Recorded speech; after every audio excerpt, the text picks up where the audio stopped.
taking care of repaying the loan. That's what Greg was supposed to do. But while I was working, I got an email. It was from Greg. I called him quickly to ask about it. Greg wasn't in a rush. He calmly explained, "Oops, my bad. I've met someone. I want to start a new life with her." He even mentioned taking the fancy car we got, which I took a loan for, in my name. I tried to stop him, but he wouldn't listen. He hung up suddenly and stopped answering my calls. In the end, Greg disappeared with his new girlfriend, leaving me with a big debt.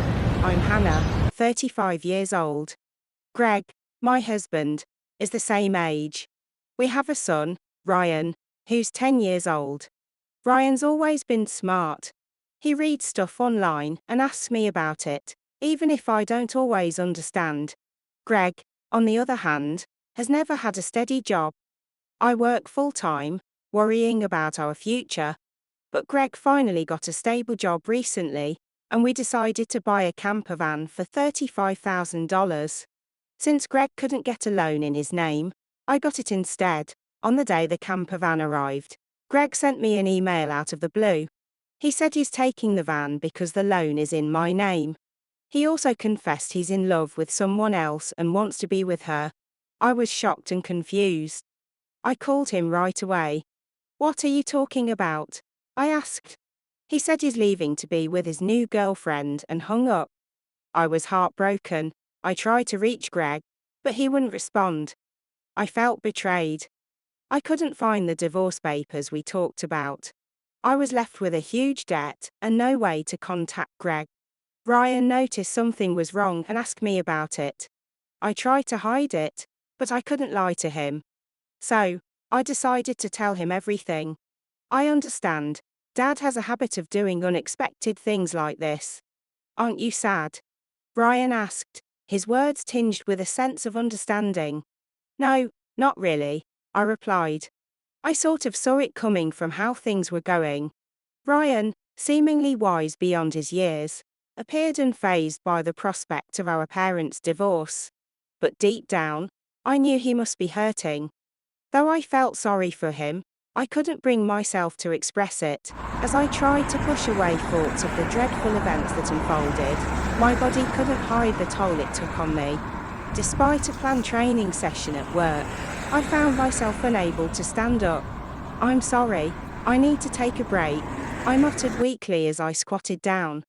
Concerned voices of my colleagues surrounded me, but I couldn't respond. Eventually, I collapsed. When I regained consciousness, I found myself in a hospital room. The doctor delivered a diagnosis. I needed further examinations and was admitted to the hospital. Feeling pathetic, tears welled up in my eyes as I stared at the foredrip in my arm and the sterile ceiling above. In that moment, Ryan burst into the room, his usually calm demeanor replaced by worry. "Mom, what happened? Are you okay?" he asked urgently. I reassured him, wiping away my tears as quickly as I could. "Of course, I'm not going to leave you," I replied, my heart aching at the thought of worrying him. Ryan's concern for me touched me deeply. Despite his young age, he showed maturity beyond his years. Determined to get better for his sake, I fought through the pain. But my condition was worse than anticipated, and surgery became necessary. Upon discharge, a month had passed since Greg left. Upon returning home, I discovered a demand letter for the car loan payment in the mailbox. Panic set in as I realized the repayment hadn't been deducted from my account as expected. Checking my balance, I saw it had dwindled to a mere $33.90. Greg must have done this, I thought bitterly. Frustrated and unable to contact him, I felt overwhelmed, with everything seeming to spiral out of control. Ryan's concern only grew. "You look pale. Are you feeling sick again?" he asked, his brow furrowed with worry. "Physically, I'm fine," I reassured him. "But your father not only took the car, but he also emptied our savings. I can't work due to my health, and now we have no money." Ryan's eyes widened with understanding. "I see," he said solemnly, determined to help. Ryan made an unexpected suggestion. I'll deliver newspapers. And I'll search the internet for any work I can do, he declared. His resilience and determination buoyed my spirits. Sorry for worrying you, I said, mustering a smile. I can't afford to be weak. I'll change my mindset and do whatever I can. Encouraged by his unwavering support, I felt a glimmer of hope amidst the darkness. Let's strategize on how to retrieve the car from Dad. The camper van is in your name, right? Ryan asked. Yes, but what can we do about it? I replied, feeling uncertain. Ryan then suggested an idea that took me by surprise. Maybe we can. He began, his voice filled with excitement and determination. I had never even thought such an idea could exist, I admitted, feeling a mix of disbelief and curiosity. But I have no idea where your father is, I added, feeling a sense of hopelessness creeping in. Let's check on my phone, Ryan suggested. A month ago, during a family hiking trip where Ryan got lost, we bought him a kid's cell phone and installed a GPS app on it. With this app, I can see where Dad is in real time, and he's been moving around a lot, Ryan explained. But what if we find him and he just gives us a vague response and escapes again? I worried aloud. Ryan smiled mischievously and revealed, Don't worry, I've already taken precautions. I was astonished. What did you just say? I asked, barely able to believe what I was hearing. Ryan had acted independently while I was in the hospital, achieving something incredible. I can't believe such a smart child came from me, I marveled, feeling a surge of pride and admiration for my son. With Ryan's plan in motion, we prepared to confront Dad. With Ryan by my side, I'm invincible. Bring it on, anywhere, anytime, I thought, feeling a newfound sense of strength and determination. 3 days later, my phone rang. It's me. Please, I need your help. A familiar voice bleated. Oh, who might this be? I replied coyly. Don't play dumb. It's your husband, obviously, came the response. Greg was being questioned by the police at a forest park near our house where camping was allowed. Feeling a mix of emotions, I sighed and told the police we needed to talk as a couple. As we approached Greg's car, his mistress sat inside, glaring at us. Sorry about that. Thanks for coming, Greg said, looking bewildered. But why did the police suddenly show up at my place? I don't get it, he added, trying to make sense of the situation. That's because I filed a report about the missing camper van, I explained calmly. Greg's face fell as he realized the gravity of the situation. But I didn't steal the car. I just borrowed it for a bit, he protested weakly. Ryan, ever perceptive, interjected. You filed for divorce, remember? We're strangers now, and you're driving a stranger's car without permission. That's a crime. Greg was left speechless, realizing the consequences of his actions. In that moment, I felt a sense of closure and empowerment. With Ryan's help, I had confronted the situation head-on, reclaiming control of our lives. As I reached out my hand, asking Greg to return the keys, he reluctantly handed them over. Ryan seized the opportunity to confront his father. Why did you abandon your family and choose to play around with this woman? He asked, catching Greg off guard. Greg, visibly uncomfortable, scratched his head awkwardly. His mistress, Mandy, chimed in arrogantly, claiming she was more attractive than me. Ryan silenced her with a stern tone, demanding answers from his father. Greg finally spoke up, revealing that he and Mandy had become involved at a company party 3 months ago. When Mandy became pregnant, Greg decided to start a new life with her, leaving us behind. Ryan, ever the strategist, had monitored Greg's movements using the GPS app we installed on his phone. He revealed that he had pretended to get lost during a family hike to persuade us to buy him a cell phone with GPS tracking. I was amazed at Ryan's foresight and cunning. Greg, faced with his son's accusations, was unable to offer any rebuttal.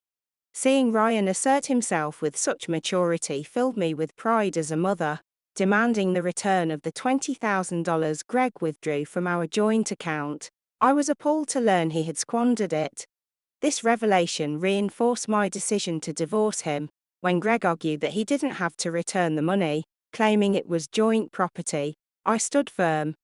I insisted that the money was mine, accumulated through years of hard work, as Greg had frequently cut his jobs midway, realizing the gravity of his actions. Greg attempted to downplay the situation, but I was adamant about pressing charges for theft. As Greg tried to dismiss the issue, Mandy's parents arrived, adding to the chaos. Their anger towards Mandy was palpable. Mandy, startled by their presence, tried to placate them, but it was too late. In that moment, I realized the importance of standing up for myself and my son. I knew I had to follow through with pressing charges against Greg and Mandy, ensuring justice was served. With Ryan by my side, I felt empowered to face whatever challenges lay ahead.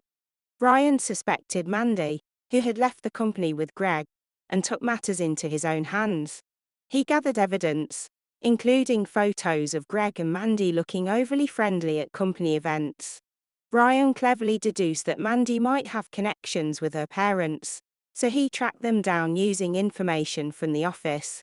I contacted Mandy's parents and asked them to wait nearby for a while, Ryan explained, revealing his strategic thinking. Greg, shocked by this revelation, protested, but I couldn't bear to hear excuses from him.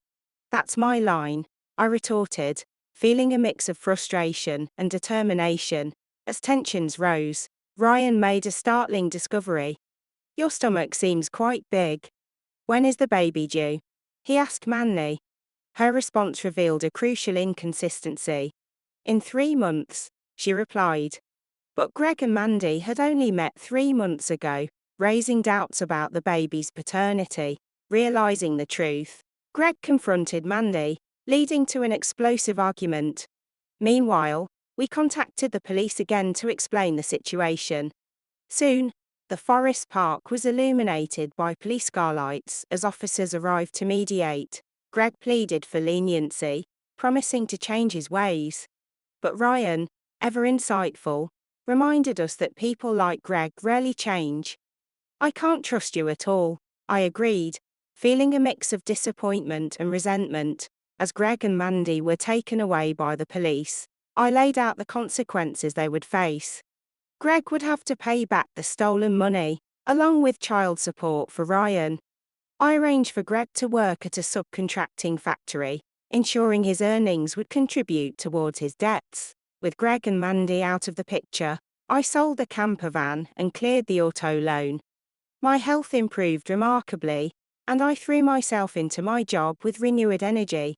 Ryan, ever supportive, helped with household chores and errands, showing maturity beyond his years. Together, Ryan and I vowed to move forward, determined to create a bright future for ourselves. I wanted to ensure Ryan could pursue his dreams without any obstacles, and with his unwavering support, I knew we could overcome any challenge that came our way. In the aftermath of Greg and Mandy's departure, life began to settle into a new rhythm for Ryan and me. With Greg's debts being addressed and the camper van sold, a sense of financial stability returned to our lives. I found solace in my work, throwing myself into projects with newfound vigor. Ryan, too, seemed to flourish in this period of transition. His maturity and sense of responsibility continued to impress me, as he took on more tasks around the house and helped with errands without complaint. Despite the challenges we had faced as a family, our bond only grew stronger. As time passed, I reflected on the lessons learned from our ordeal. I realized the importance of resilience and determination in the face of adversity. I vowed to instill these values in Ryan, knowing that they would serve him well in the future. With each passing day, I felt a renewed sense of hope and optimism for the journey ahead. I was determined to create a life filled with joy and fulfillment for both myself and Ryan. Together, we would forge our own path, leaving behind the pain of the past and embracing the possibilities of the future. In the months following Greg and Mandy's departure, Ryan and I found ourselves gradually adjusting to our new reality. with the legal proceedings and financial matters sorted out, a sense of calm settled over our household. Yet, amidst the tranquility, there lingered a profound sense of growth and transformation. Ryan, now more than ever, demonstrated an incredible resilience and maturity beyond his years. He took on additional responsibilities around the house without complaint, eagerly helping to manage daily tasks and support me in any way he could. His unwavering support became a source of strength for me, inspiring me to push forward even during the most challenging moments. As we navigated this new chapter of our lives together, I couldn't help but marvel at Ryan's resilience and adaptability. Despite the upheaval caused by Greg's betrayal, he remained steadfast in his determination to thrive. His ability to find light in the darkness reminded me of the incredible resilience of the human spirit. Together, Ryan and I embarked on new adventures, exploring hobbies and interests that brought us joy and fulfillment. We spent weekends hiking in the nearby mountains, immersing ourselves in the beauty of nature and reveling in the simple pleasures of life. These moments of connection and serenity served as a reminder that, despite the challenges we faced, there was still so much beauty and wonder in the world. As the seasons changed and time marched forward, I found myself filled with a profound sense of gratitude for the journey that had brought us to this point. While the road had been fraught with obstacles and challenges, it had also been marked by moments of incredible growth, resilience, and love. Looking ahead, I felt a renewed sense of optimism for the future. With Ryan by my side, I knew that we could weather any storm that came our way. Together, we would continue to embrace life's challenges with courage, resilience, and an unwavering spirit of determination. And as we journeyed forward, hand in hand, I knew that the best was yet to come. As the days passed by, Ryan and I found ourselves delving deeper into our shared interests and passions. We embarked on a journey of self-discovery, exploring new hobbies and pursuits that brought us closer together. One of our favorite pastimes became cooking together. We spent hours in the kitchen, experimenting with recipes from around the world and bonding over our shared love of food. From baking decadent desserts to preparing savory dishes, each culinary adventure brought us closer together and created lasting memories. In addition to our culinary explorations, Ryan and I also found solace in nature. We spent weekends exploring the great outdoors, hiking through lush forests, and picnicking beside tranquil lakes. Surrounded by the beauty of the natural world, we found peace and serenity, leaving behind the stresses of daily life. But our adventures weren't limited to the great outdoors. We also delved into the world of literature, spending evenings curled up with our favorite books. Ryan's love for reading blossomed, and we often found ourselves engaged in lively discussions about the characters and themes of our latest literary discoveries. As we immersed ourselves in these shared experiences, I couldn't help but marvel at the bond that had formed between us. Despite the challenges we had faced, our connection had only grown stronger, fortified by a shared sense of resilience and determination. In the midst of our newfound happiness, I also made a conscious effort to focus on my own personal growth and development. I enrolled in online courses, expanding my knowledge and skills in areas that piqued my interest. With each new skill learned and milestone achieved, I felt a renewed sense of confidence and empowerment. As the months turned into years, Ryan and I continued to navigate life's ups and downs together, drawing strength from our shared experiences and unwavering support for one another. Our journey was far from over, but with each passing day, I was filled with a profound sense of gratitude for the incredible bond that we shared and the countless blessings that life had bestowed upon us.